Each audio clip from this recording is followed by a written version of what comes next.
Baik, Assalamualaikum warahmatullahi wabarakatuh. Alhamdulillahirabbil alamin, amma ba'du. Saya ucapkan selamat datang kembali di channel YouTube ASP Lovem Official ya. Dan saya juga mengucapkan selamat menjalankan ibadah puasa Ramadan 1443 Hijriah. Semoga puasa kita diberikan kelancaran ya.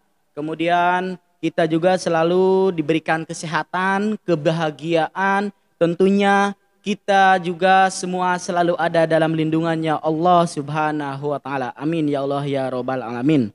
Ya baik sahabat-sahabat semuanya, dalam kesempatan ini saya akan memberikan pandangan atau berbagi wawasan kepada sahabat-sahabat semuanya berkaitan dengan cara mengajukan perkara ya. Karena ini juga banyak sekali pertanyaan-pertanyaan yang masuk di channel kita atau DM ke kita ya. Bagaimana terkait dengan cara mengajukan perkara ya. Baik dengan pemeriksaan cepat, kemudian ada pemeriksaan ringan dan dengan cara pemeriksaan biasa ya. Jangan lewatkan, simak video berikut ini sampai dengan selesai ya. Dan jangan lupa kepada sahabat-sahabat semuanya yang belum subscribe, mangga terlebih dahulu untuk subscribe dan itu gratis ya.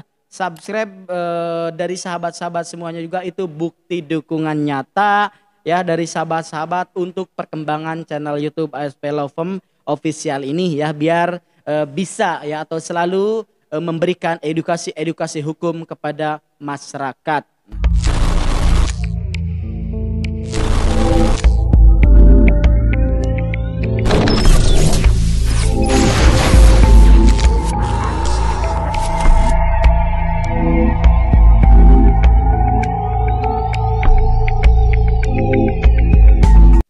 Ya baik sahabat-sahabat semuanya ya.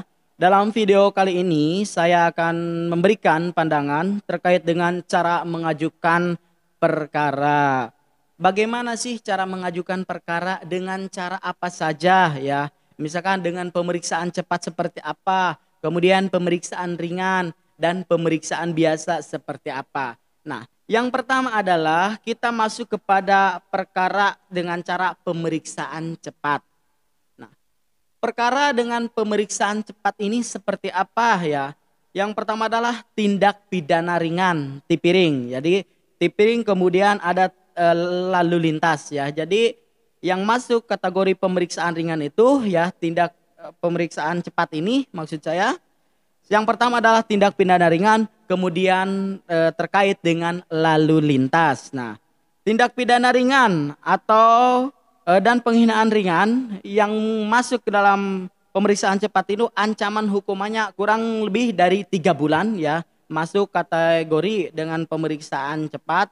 Kemudian hakimnya juga nih dalam pemeriksaan cepat ini adalah hakim tunggal ya.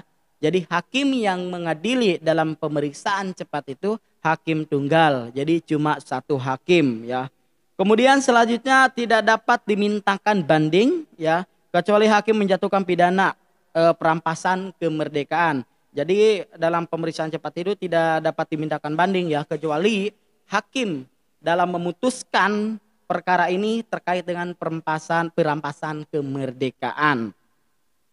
Kemudian sumpah atau janji tidak wajib ya. Jadi dalam pemeriksaan cepat ini sumpah atau janji juga tidak wajib. Dasar hukumnya adalah pasal 208 KUHP, Kitab Undang-Undang Hukum Acara Pidana. Nanti sahabat-sahabat semuanya boleh ya nanti membuka pasal 208 Kitab Undang-Undang Hukum Acara itu ya. Kemudian perkara yang diterima pengadilan harus segera disidangkan pada hari itu juga ya. Jadi ini pemeriksaan cepat, ketika memang pengadilan menerima berkas perkara tersebut, maka perkara tersebut harus segera disidangkan. Itu adalah kasus-kasus perkara tindak pidana ringan atau tipiring ya. Kurungannya hukumannya itu lebih kurang dari 3 bulan. Kemudian bagaimana dengan lalu lintas? Nah, lalu lintas juga ini termasuk kategori dalam proses pemeriksaan biasa. Yang seperti apa? Contohnya misalkan teman-teman sedang mengendarai kendaraannya, bawa motor, tidak menggunakan helm, kemudian tidak memiliki SIM, kemudian tidak ada STNK-nya, ya, itu adalah masuk ketika teman-teman ditilang oleh Polantas, ya, maka disidangkan dan itu masuk kepada acara pemeriksaan cepat, ya, lalu lintas. Kemudian yang selanjutnya ada pelanggaran lalu lintas tertentu. Nah, ini pelanggaran lalu lintas tertentu ini diatur dalam pasal 211 Kitab Undang-Undang Hukum Acara Pidana, ya. Nanti teman-teman bisa dibuka saja terkait dengan bunyi pasal tersebut. Tidak perlu di BAP. Nah, dalam perkara lalu lintas ini tidak perlu di BAP. Jadi ketika memang polisi menilang sahabat-sahabat semuanya di jalan karena tidak menggunakan helm atau tidak memiliki SIM, tidak bawa STNK atau memang motornya bodong gitu kan. Misalkan contoh tidak membawa SIM atau tidak memakai helm, maka di situ saudara telah melanggar, ya, aturan lalu lintas. Kemudian sahabat-sahabat atau saudara semua nanti dilakukan tilang oleh kepolisian dan sidangnya tidak perlu di BAP, ya. Jadi ketika surat SIM saudara misalkan ditilang oleh kepolisian, maka nanti disidangkan di pengadilan, nanti teman-teman bisa hadir ke pengadilan itu, ya, karena tanggalnya sudah ditentukan, biasanya tanggal sekian gitu, udah dikasih tahu sama polisinya. Kemudian tidak terdakwa dapat diwakili kehadirannya di persidangan, ya. Kemudian putusan dapat di luar hadirnya terdakwa. Jadi hakim dalam memutus, ya, perkara lalu lintas ini tidak diberi kewenangan kalaupun memang orangnya ini tidak hadir, ya. Jadi putusan ini tetap bisa dibacakan ketika terdakwanya tidak hadir. Apalagi sekarang kan sistemnya itu kita ketika tilang bayar melalui BRIKPA, ya. Jadi sekarang lebih simpel lagi, ketika teman-teman memang tidak hadir dalam persidangan terkait dengan perkara lalu lintas ini, nanti teman-teman atau sahabat-sahabat semuanya bisa cek di website pengadilan di mana teman-teman itu diadili. Misalkan teman-teman ditilang di Rangkas Bitung, kemudian diadili di Pengadilan Negeri Rangkas Bitung, dan sudah diberitahu nih, misalkan tanggal sidangnya ini hari ini, tanggal sekian dan tahun sekian. Nanti teman-teman pas tanggal segitu tinggal cek aja di SIPP Pengadilan Negeri Rangkas Bitung, ya. Jadi nanti di situ ada muncul besaran dendanya berapa, ya.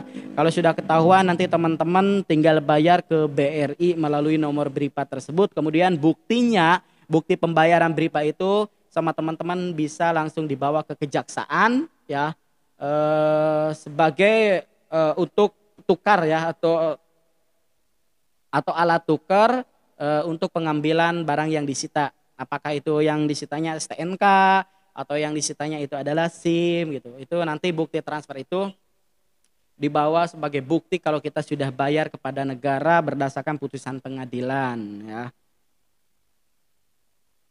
Kemudian terdakwa dapat melakukan perlawanan perjet apabila putusan berupa perampasan kemerdekaan atau perjet otomatis atau perjet gugur. Nah, berkaitan dengan perampasan kemerdekaan, maka teman-teman bisa mengajukan perjet. Perjet itu adalah perlawanan, ya, perlawanan terhadap putusan itu terkait dengan perampasan kemerdekaan.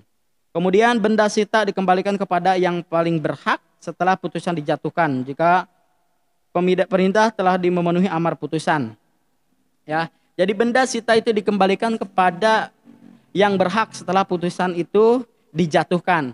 Sita yang jaminan yang seperti apa? Yang awal tadi saya sampaikan bahwa ketika teman-teman tidak menggunakan helm, yang disitanya itu adalah misalkan STNK atau SIM. Nah, itu nanti dikembalikan kepada sahabat-sahabat atau kepada teman-teman atau saudara, ya, yang melanggar aturan tersebut, ya, ketika putusan itu sudah dijatuhkan, begitu, ya.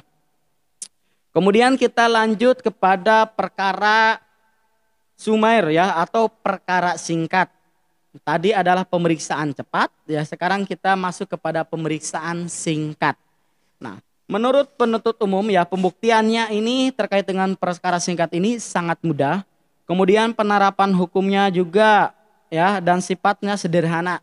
Dasar hukumnya adalah pasal 203 Kitab Undang-Undang Hukum Acara Pidana. Ya, nanti teman-teman juga bisa membuka bunyi pasal tersebut. Kemudian putusan hakim dicatat ya, tidak dibuat tersendiri dalam berita acara sidang. Kemudian hakim membuat surat yang membuat amar putusan. Nah, itu dengan acara singkat. Kemudian yang ketiga adalah pemeriksaan biasa. Nah, pemeriksaan biasa ini ada pembuktiannya sulit ya. Karena kenapa? Mulainya pemeriksaan biasa ini pembuktian adalah sulit ya. Mulai dari misalkan pemeriksaan kepolisian, kemudian dari JPU juga membuat surat dakwaan ya. Nah, pembuktiannya sulit, kemudian diajukan penuntut umum dengan surat pelimpahan perkara pasal 143 Kitab Undang-Undang Hukum Acara Pidana ya. Jadi pemeriksaan biasa. Kemudian surat pelimpahan perkara berisikan yang satu ada surat dakwaan, kemudian ada berkas perkara, permintaan agar pengadilan segera mengadili, salinan yang diberikan kepada terdakwa atau penasihat hukumnya, penasihat hukum atau penyidik ya. Jadi dari 3 rangkaian itu ya, pemeriksaan cepat, kemudian pemeriksaan singkat dan pemeriksaan biasa. Nah, ini yang lebih sulit ini adalah dalam proses beracara pemeriksaan biasa ya. Ini butuh waktu lama juga ya terkait dengan pemeriksaan biasa. Oke, demikian yang saya bisa sampaikan. Mudah-mudahan terkait dengan cara mengajukan perkara ini ya dalam proses hukum acara pidana. Mudah-mudahan ini bisa bermanfaat dan menambah wawasan atau pengalaman untuk teman-teman atau sahabat-sahabat semuanya.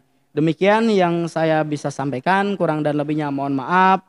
Usikum wa nafsi bidakullah. Assalamualaikum warahmatullahi wabarakatuh. Ayo,